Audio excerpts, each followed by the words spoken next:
Bonjour les amis de Surface, et bien c'est parti pour 24 astuces de folie pour gagner plus au PMU. Oui, à force de répondre pratiquement toute la journée à pas mal de questions des turfistes qui m'interrogent sur preneuturfgratuit.fr. Quels sont vos petits trucs et astuces en tant que vieux briscard des PMU? Eh bien écoutez, j'avais envie de faire un dossier spécial et puis j'ai envie de dire de répondre un peu exhaustivement, en tout cas en partie évidemment, à ces interrogations. Donc je vous livre mes astuces, tout simplement, pour toucher plus souvent et devenir un meilleur turfiste. Et vous le verrez, ce sont des vraies astuces, les amis turfistes. Oh, j'ai envie de dire, mis à part la première, évidemment, vous me connaissez, on est quand même dans un domaine où on joue pour s'amuser. Alors, bon voilà, pour la première astuce, écoutez bien toutes les astuces. Voilà, je pensais que c'était utile de le rappeler parce qu'il y en a vraiment qui sont assez incroyables pour certains, qui découvrent parfois certaines choses aux courses. Alors, déjà pour commencer, allez, on passe à la deuxième astuce. Ne jouez pas si vous ne comprenez pas les règles. Alors ça peut paraître un peu bête, mais je pense que la majorité des tickets qui sont faits au PMU sont faits sans trop comprendre comment ça marche. Donc, bon, ce que je vous comprends, ce que je vous conseille, je voulais dire, je comprends, les gens qui jouent pour s'amuser comme cela, ils font un petit loto, quoi, en fait, plus qu'un PMU. Voilà, il n'y a pas de souci, il n'y a pas de problème, les amis turfistes, chacun joue comme il aime. Mais si vous êtes encore là, à ce moment-là de la vidéo, c'est que vous voulez progresser et peut-être passer un peu plus au niveau supérieur. Alors, l'important de comprendre les règles, évidemment, puis de connaître les rouages, surtout. Allez, là on commence à intéresser les intermédiaires, là. Bon, allez, on étudie les performances des chevaux. Évidemment, astuce 3, avant de parier sur un cheval, il est important de bien connaître ses performances passées. Je veux dire par là qu'il faut savoir déterminer sa qualité. Alors pour ce faire, évidemment, il y a du boulot, il faut consulter les statistiques, l'historique du cheval sur les sites spécialisés, avec évidemment l'étude du papier. C'est extrêmement important pour monter en compétence sur le domaine, et bien rien n'est plus utile que l'expérience, étudier les courses. Et puis surtout, dans cette astuce, à ce moment-là du papier, on cherche à déterminer la qualité. Le petit truc en plus, ce sera de regarder les courses, évidemment, c'est le top, c'est ce qui, évidemment, est le mieux. Vous prenez des notes, vos propres notes, vous regardez les courses. Alors, si vous étudiez pour une course du jour, évidemment, prendre des notes en allant regarder les anciennes courses. Mais si vous regardez les courses pour plus tard, ou si vous suivez un cheval, prenez des notes sur les chevaux qui ont mieux couru que ce que n'indiquera ou ce que n'indiquait le papier. C'est bête comme chou, mais avec ça, vous aurez un meilleur papier que les autres turfistes, ou en tout cas que 95% des autres turfistes. Bon, voilà, alors déterminer la forme d'un cheval, c'est super important. Je vous propose donc de le faire dans l'astuce 4. C'est très important de connaître l'état de forme du cheval au moment de se rendre en piste. Alors pour ce faire, il y a plein d'indications qu'on peut prendre en compte. Il faut étudier évidemment la course la plus récente, savoir s'il a bien couru ou pas. On en revient évidemment à l'astuce précédente, dans ce cas-là, puisqu'il faut éventuellement voir la course, parce que le cheval peut être 8e et avoir très bien couru. Il faut en plus connaître son histoire à ce cheval-là, s'il n'est pas saisonnier un peu, et puis connaître l'histoire de son entraîneur, savoir s'il prépare les chevaux pour ce type de course. Donc la forme d'un cheval, il faut aussi supposer comment ça se passe. Alors évidemment, l'avis des entraîneurs est très important, il faut vous renseigner sur l'avis des entraîneurs pour connaître si le cheval est en forme. Et puis il vous reste encore les canters et les hits, voilà, les petits galops d'échauffement pour les galopeurs, que l'on nommera. Donc canter, les hits c'est quelques heures avant la course, pour ce qui est des trotteurs. Bref, il y a moult informations qui peuvent nous aider à déterminer la forme d'un cheval, et c'est très important. Bon, pour compléter cela, on va croiser les lignes, c'est encore une astuce extrêmement importante, c'est une technique extrêmement utile qui consiste à combiner les informations de différentes courses, même avec des chevaux qui courent pas dans la course qui vous intéresse. Voilà, en gros, hein, si un cheval A a battu un cheval B, qui lui-même a battu un cheval C, eh bien, dans les lignes, hein, même si le cheval B n'est pas présent, eh bien, on sait que le cheval A est meilleur que le cheval C. C'est facile, hein, A, B, C. A est meilleur que B, B est meilleur que C, donc A est meilleur que C. Bon, voilà, mon petit fiston qui est à l'école a déjà appris ça, donc on fait pareil. C'est un peu plus technique dans le domaine des courses, hein, puisqu'il faut quand même encore retrouver, vous trouvez ça dans la presse spécialisée bien sûr, les lignes, voilà, donc étudier cela, ça vous permet d'identifier parfois des chevaux susceptibles de gagner, que les autres n'auront pas forcément. Hein. Et puis évidemment, j'en parlais tout à l'heure, l'expérience, là encore, hein, est très importante. Hein. Il faut savoir détecter les bons chevaux parmi les chevaux qui courent pas dans la course pour pouvoir croiser des lignes intéressantes. Donc bref... On en reviendra toujours au même, hein. Rien ne remplace l'expérience, mais voilà, avec toutes ces infos, vous allez pouvoir vous faire votre propre expérience ou améliorer la vôtre. Bon, allez, passons paramètres de course, maintenant qu'on a vu tout cela, il faut passer à l'astuce 6. Les paramètres de course, il faut bien évidemment savoir si les paramètres de course sont bons, parce qu'une fois qu'on a déterminé la qualité, les lignes, la forme d'un cheval, eh bien les paramètres de course, hein, il faut les connaître. Bon, alors je vous donne une petite liste non exhaustive, hein, avec par exemple le terrain, la qualité de l'engagement, la corde du bon côté, que préfère le cheval, à gauche ou à droite, ou tout droit, pour ce qui est des lignes droites, la distance, la location, le nombre de partants, la piste roulante ou non, la météo. Bon, ce sont autant de paramètres qu'il faut vérifier avant de déterminer s'ils sont favorables à votre cheval ou pas. Ou aux autres, évidemment. Alors, je voudrais quand même faire un petit focus dans l'astuce 7 sur l'état du terrain. Il faut en tenir vraiment compte. Alors, à 90%, je pense au galop, même à 99%, je pense aux courses de galop, hein, que ce soit en plat ou en obstacle. Le temps peut avoir un impact très significatif sur le déroulement de course. Il faut donc la bonne info sur l'état de la piste. Et alors ça peut paraître facile, les amis turfistes, mais je peux vous dire que... Pour jouer aux courses depuis 1998, il arrive encore que je me fasse piéger par l'état du terrain. Alors, je suis pas le seul, et puis je suis pas non plus 365 jours par an disponible 5 minutes avant la course pour voir le terrain, même si j'y suis bien 95% du temps. Mais voilà, donc étudier la météo, essayer de trouver les meilleurs météorologues, pronostiqueurs, météorologues possibles. Les infos, vous les avez à 10h hein, sur France Gallo au niveau du terrain. Normalement, c'est 9h, mais plus souvent, c'est 10h. Bref, voilà, il y a quand même pas mal de choses à savoir sur le terrain et voir si ça fait partie des paramètres de course, hein, voir l'astuce précédente, qui sont avantageuses pour votre cheval ou non. Voilà, et puis une petite parenthèse quand même pour les trotteurs. Il y a des trotteurs hein, qui aiment quand ça colle et que ça fait blurp-blop sous les fers. Hein. Donc voilà, ça peut être aussi important, mais disons que ça concerne moins souvent ce qui nous intéresse. Bon, je vous propose de passer à l'astuce 8. Alors, je l'ai nommé la forme, c'est la base. Les écuries qui se réveillent après une période de méforme sont souvent des belles affaires. Ce sera ma petite astuce, hein, détecter des chevaux qui courent bien. Alors on en revient encore aux astuces précédentes, hein. Vous voyez, il y a une forme de logique hein, dans le déroulement de mes astuces, puisque si vous regardez les courses et que vous voyez qu'un cheval a bien couru d'une écurie, un deuxième cheval a bien couru d'une écurie, par exemple en retrait, vous pouvez vous dire « Ah tiens, il court un peu mieux sans qu'ils aient trop de résultats récents ».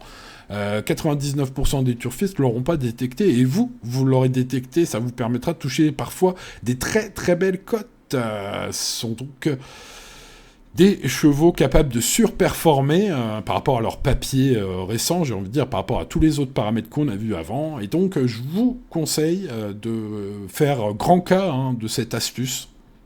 C'est la base, à mon avis, d'anticiper, de pouvoir, ou de tenter, en tout cas, d'anticiper la forme, le retour en forme de certaines écuries ou entourages, on va dire, des chevaux. Bon, maintenant, il faut maîtriser les rouages des courses, les amis turfistes. Hein. On va passer donc à l'astuce 9. Il faut jouer les jockeys ou les drivers motivés. Donc ça, c'est sûr.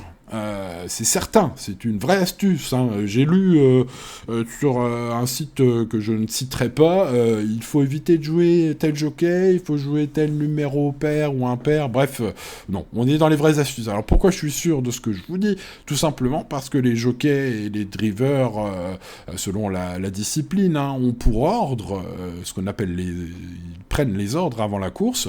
Le propriétaire, et surtout l'entraîneur, va dire comment mener le cheval, et parfois il a d'autres objectifs en tête pour son cheval, hein, l'entraîneur. Donc il faut savoir si le jockey ou le driver va rouler, et puis encore mieux, hein, savoir comment il va rouler son cheval, s'il va être offensif, défensif, attentiste, plutôt avec dans l'idée de viser une course prochainement et de préparer juste son cheval tranquillement, voire même parfois juste de le qualifier en courant une course. Bref, voilà, il y a plein de choses à savoir sur ce domaine-là, et il faut un petit peu penser carrière du cheval, j'ai envie de dire, plus que il faut qu'il gagne la course aujourd'hui. Hein. Il faut que vous mettiez dans la peau des jockeys, des drivers et des entraîneurs. Justement, on passe aux entraîneurs, hein, pour ce qui est un peu du même domaine, hein, les rouages des courses avec les bons entraîneurs. Alors, jouer les bons entraîneurs, ça veut dire quoi? Ça veut pas dire les entraîneurs qui ont de la qualité, ça c'est... Voilà, les entraîneurs qui ont de la qualité gagnent plus souvent, mais ils sont à plus petite cote, donc ça revient à enfoncer des portes ouvertes. Hein. Ce qu'on veut, nous, c'est faire mieux que cela et trouver, évidemment, les meilleurs tuyaux. Hein. Donc un bon entraîneur, il sait comment préparer ses chevaux, il a une bonne réussite, c'est vrai, mais surtout pour jouer les bons entraîneurs, ça peut être un entraîneur de moins bonne qualité, mais qui prépare ses chevaux un peu, on va dire spécialement. Il faut savoir comment il manigance, j'ai envie de dire, la carrière de son cheval, comment il prévoit la carrière sportive de l'animal. Vous voyez ce que je veux dire? Donc voilà, on est là sur connaître, hein, une fois de plus, hein, avoir de l'expérience et connaître les habitudes de préparation des uns et des autres, apprendre à rentrer dans la tête d'un entraîneur de chevaux, hein, pour penser carrière de cheval plus que course du jour. C'est très important à mon avis, les amis turfistes, et je vous conseille d'ailleurs à ce sujet, hein, de vous ouvrir l'esprit à ce genre de choses, et puis il faut être à jour, hein, puisque des entraîneurs, il y en a des nouveaux, et puis les entraîneurs peuvent changer aussi, hein, de stratégie. Donc voilà, tout cela, ça demande beaucoup de travail, mais bon, c'est le principe, hein, pour devenir un meilleur turfiste. Bon, allez, misons sur le bon cheval à belle cote maintenant. Il faut trouver une belle cote. Astuce 11. Une belle cote, ça ne veut rien dire. Voilà, comme ça, ça c'est fait. Ça veut rien dire du tout, trouver une belle cote. On vous dit, oui, il faut jouer les belles cotes, il faut jouer les grosses cotes, les petites cotes, les moyennes cotes, les cotes... Tout ça, ça n'a aucun sens, les amis turfistes, hein, c'est mathématique. C'est simple, hein, vous devez chercher la cote intéressante par rapport au risque que vous prenez. Voilà, ça c'est la vérité, tout simplement. C'est mathématique. Si vous déterminez qu'un cheval a une chance sur 2 de gagner la course, après avoir vu tous les éléments précédents, et que le cheval est à 3 contre 1, c'est une cote magnifique. Inversement, si vous déterminez que votre cheval a une chance, par exemple, sur 100 de gagner, je dis ça, voilà, mais que sa cote, elle est de 30 contre 1. Alors, 30 contre 1, c'est une cote très moche, puisque vous allez jouer donc 100 fois un cheval, pour toucher une fois tous les 100 de course, un cheval qui gagne à 30 contre 1. Vous aurez donc perdu, alors que dans l'autre cas, vous aurez gagné. Bref, vous l'avez compris, c'est juste un exemple mathématique pour vous prouver ce que je dis. Mais voilà, après, c'est pas pour vous dire de jouer des chevaux à 3 contre 1 ou 30 contre 1. Voilà, vous l'avez bien compris, ça ne veut rien dire. Si on vous dit qu'il faut jouer des chevaux à telle cote, ça n'a aucun sens. Il faut jouer des chevaux qui ont une chance supérieure de gagner à leur cote. Là, vous aurez tout compris, les amis turfistes. Allez, on passe à l'astuce 12. Sans plus tarder, trouvez surtout les chevaux qui ont un bon rapport qualité-cote. Ça rejoint, évidemment, l'astuce précédente. Le rapport qualité-prix-cote d'un cheval. Eh bien, écoutez, j'ai envie de dire, c'est l'astuce principale, évidemment. Alors, ça découle de toutes les astuces précédentes. Et il y en aura encore d'autres après, vous l'avez compris. Mais voilà, trouver un cheval qui a une chance de gagner supérieure à sa cote sur le long terme, c'est la stratégie gagnante. Il suffit donc de trouver la belle affaire, les amis turfistes. Voilà, c'est tout l'art du gagnant aux courses, hein, sur le long terme, évidemment. Allez, un bon turfiste. Qu'est-ce que c'est un bon turfiste, les amis turfistes? Eh bien, c'est un turfiste calme, raisonné, tout simplement. Parier raisonnablement. Les courses hippiques sont un jeu de hasard. Il est important de ne pas parier plus que ce que vous pouvez vous permettre de perdre. Et j'ai même envie de préciser, soyez responsable. Si vous voulez être gagnant aux courses, les amis turfistes, il faut être responsable. Donc jamais jouer sous l'influence de produits illicites, voilà. Tout ce qui est produit, tout ce qui est... vont altérer votre jugement et vous faire prendre de très mauvaises décisions. Alors ça peut vous faire rire, je t'entends, toi, là, dans le fond, près du radiateur. Hein. Mais j'en ai vu, hein. Voilà, donc... alors ça peut être rigolo pour certains, voilà, il n'y a pas de problème, hein, on est là pour s'amuser. Mais là, on est dans une astuce pour vous faire gagner plus au PMU et pas pour rigoler plus. Hein. Donc voilà. Bref, allez, on passe tout de suite à l'astuce suivante, l'astuce numéro 15. Évitez de jouer si vous êtes fatigué ou stressé. Donc là, on rentre dans le coaching. Hein. La fatigue peut affecter votre concentration, votre capacité à prendre des bonnes décisions. Le stress procure de l'adrénaline. C'est très mauvais, surtout avant le départ de la course ou au moment de miser. Donc attention là-dessus. Inversement, ne pas jouer si vous êtes en colère ou frustré. Selon votre forme du moment, hein, il vaut mieux couper les ponts et dire je joue pas pendant 2 semaines, j'ai autre chose à gérer. Tout ce qui est décision impulsive, c'est très mauvais aux courses. Et souvent, ça se retourne contre le joueur parce que c'est souvent sur une décision impulsive qu'un joueur a touché un truc un peu sympa. Et qui se dit voilà, donc je vais faire comme ça. Hein, c'est les capacités reproductives du cerveau humain qui jouent contre son propre cerveau. Donc bon, voilà, on va pas rentrer trop dans la psychologie, les amis turfistes. Croyez-moi, ne jouez pas si vous êtes en colère ou frustré. C'est une règle générale. Astuce 17, si vous êtes en manque d'informations, ce n'est pas le moment de tenter sa chance. Et oui, on a beau s'y connaître, on a beau avoir envie de jouer. Avant de parier, il faut avoir toutes les clés en main, les informations nécessaires, tout ce qu'on a vu avant. Il y a beaucoup trop de turfistes, pourtant qui sont expérimentés, qui connaissent la majorité des astuces que je vous donne dans cette vidéo, qui jouent trop vite, par impulsion justement, hein, on en parlait avant, sur toutes les courses, et ça c'est très mauvais. Très très très mauvais les amis turfistes. C'est simple parce qu'il y a une course qui part toutes les 10 minutes, hein, en gros.